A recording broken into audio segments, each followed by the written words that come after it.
namanya Ibnu Hazm. Nah, sebenarnya permasalahan musik itu muncul dari sini. Nah, dari Imam Ibnu Hazm yang kemudian membolehkannya musik. Nah, tetapi kalau kita kembali kepada hadis Rasul Shallallahu Alaihi Wasallam itu disejajarkan dengan sutra, dengan khomer, dengan zina itu disejajarkan. Maka kalau saya secara pribadi di dalam masalah ini adalah perkara yang dijelaskan oleh para ulama dan hadisnya sudah jelas, maka menghindari musik itu lebih baik. Jadi menghindari musik itu lebih baik. Kenapa? Karena dari hadis tersebut menunjukkan bahwa disejajarkan dengan perkara-perkara yang haram dan Nabi mengatakan kelak akan ada yang menghalalkan. Setelah melihat beberapa kajian, dan kita harus adil ketika kita nonton kajian, ternyata ya ada kemungkinan, pada saat itu saya menganggap ada kemungkinan nih musik haram.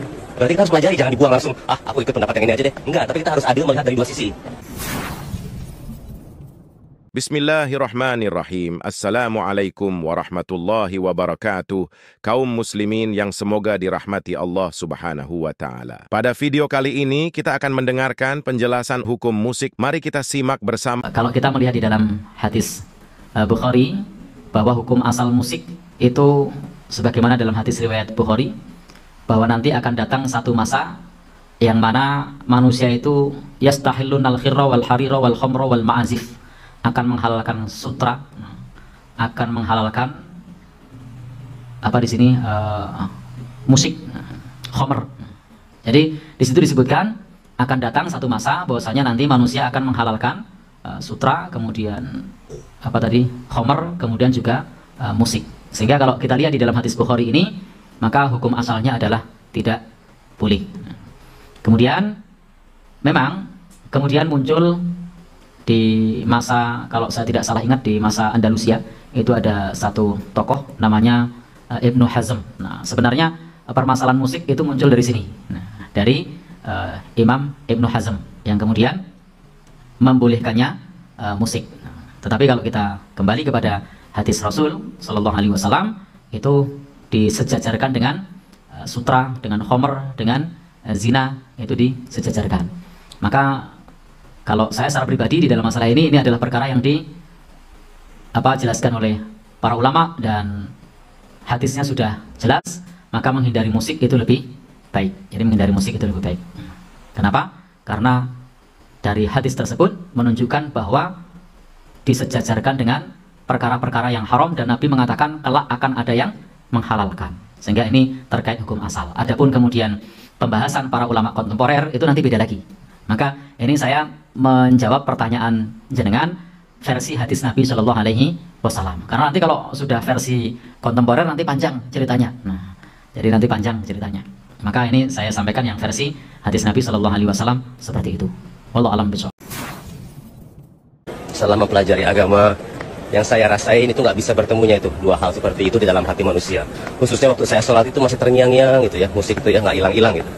Jadi terus berdoa kepada Allah setelah melihat beberapa kajian, dan kita harus adil gitu ketika kita nonton kajian, ternyata ya ada kemungkinan, pada saat itu saya menganggap ada kemungkinan nih musik haram. Berarti kita harus pelajari, jangan dibuang langsung, aku ikut pendapat yang ini aja deh. Enggak, tapi kita harus adil melihat dari dua sisi. Hukumnya gimana secara yang ini, dan saya mendapatkan yang lebih kuat buat saya adalah wah ini lebih kuat nih, haram. Dan keluar dari perbedaan ulama, kalaupun menganggap itu perbedaan ulama, ya kita keluar dari sana insya Allah lebih aman gitu. Dan insya Allah meninggalkan musik itu nggak jadi sengsara gitu, nggak akan jadi miskin, nggak akan menurun derajatnya gitu. Insya Allah malah lebih mendekatkan kita kepada agama gitu ya. Jadi teman-teman, kalaupun sampai sekarang belum bisa meninggalkan musik, jangan sampai kita termasuk orang yang mengingkari hukumnya gitu ya. Kalau belum bisa meninggalkan, berdoa. Kuncinya berdoa kepada Allah. Ya Allah, tunjukkanlah aku yang hak supaya aku bisa mengikutinya, dan tunjukkanlah aku yang batil supaya aku bisa menjauhinya. Itu aja, doa aja terus. Insya Allah semoga Allah menunjukkan kalian jalan yang benar, dan semoga Allah mengumpulkan kita semua di surga insya Allah. Assalamualaikum warahmatullahi wabarakatuh. Ya, itu tadi penjelasan Ustadz Mujiman dan juga Uki X Noah. Berdasarkan hukum asalnya musik dilarang. Dalam hadis riwayat Bukhari yang berbunyi, sungguh benar-benar akan ada di kalangan umatku sekelompok orang yang menghalalkan perzinahan sutra khamr, minuman keras, dan alat-alat musik. Dari sekian banyak ulama, hanya Imam Ibnu Hazm yang menghalalkannya, itu pun sudah dibantah oleh ulama-ulama lain. Uki X Noah juga mengatakan bahwa kita harus adil dalam menilai. Jika ada kemungkinan haram, kita harus pelajari, dan Uki cenderung melihat musik itu haram karena sering kali melalaikan dari mengingat Allah. Bagi yang masih meragukan musik, Coba kita renungkan dalam hati. Apakah dengan mendengarkan musik, kita bisa menghafal Al-Quran dengan baik atau ibadah lainnya, atau malah melalaikan? Dan coba kita pikirkan, apakah mungkin suatu hukum bersanding antara halal dan haram, yang pasti kebenaran hanya satu, kalau tidak halal, ya haram. Sebagai orang awam, kami tidak tahu mana yang benar hukum aslinya, sehingga lebih baik cari aman dan lebih memilih dengan hukum yang tidak merugikan nanti di akhirat. Misal saja di akhirat nanti ternyata hukumnya halal, lalu kita memilih haram, maka tidak ada kerugian buat kita. Malah bersyukur dengan menghindarinya, kita bisa lebih dekat dengan Al-Quran. Namun bila ternyata nanti di akhirat hukumnya haram, lalu kita memilih halal, maka celakalah seumur hidup berdosa. Begitu juga dengan hukum lain yang diperselisihkan, seperti jenggot dan isbal. Kita selalu memperdebatkan wajib dan sunnah. Kami tentu akan memilih wajib. Karena misal ternyata hukumnya benar wajib, maka kita terbebas dari dosanya. Tapi kalau ternyata hukumnya sunnah, kita pun akan tetap mendapatkan pahala sunnahnya. Jadi sebagai orang awam yang fakir ilmu, kita tidak tahu kebenarannya di akhirat. Lebih baik cari aman terhadap suatu perkara hukum agama dengan meninggalkan subhat. Wallahu a'lam bishawab. Saya mungkin antum kaget, ada sebagian antum kaget, kok musik haram? Saya pun kaget seperti antum. Saya dulu pemusik, saya juga dulu main band. Saya tiap hari tidak bisa tidur kecuali dengar musik, kecuali main musik. Dan tidak mudah untuk melepaskan, tapi kalau saya tahu hukumnya haram, saya tahu hikmahnya benar. Orang yang main musik pasti lalai. Pasti lalai. Dan apa musik-musik? Taruhlah musik itu halal. Taruhlah musik halal. Antum lihat, musik yang tersebar apa sih? Isinya cinta-cinta, suami istri, ditinggal kekasih, kemudian nunggu pacar, nunggu cewek. Semua itu isinya gitu cuma. Gimana? Gimana mau jihad kemudian? Tunggulah, ini mau jihad gimana? Joget-joget gitu, nggak nyambung. Oleh karenanya bikin orang lemas, bikin orang loyo, bikin orang cengeng.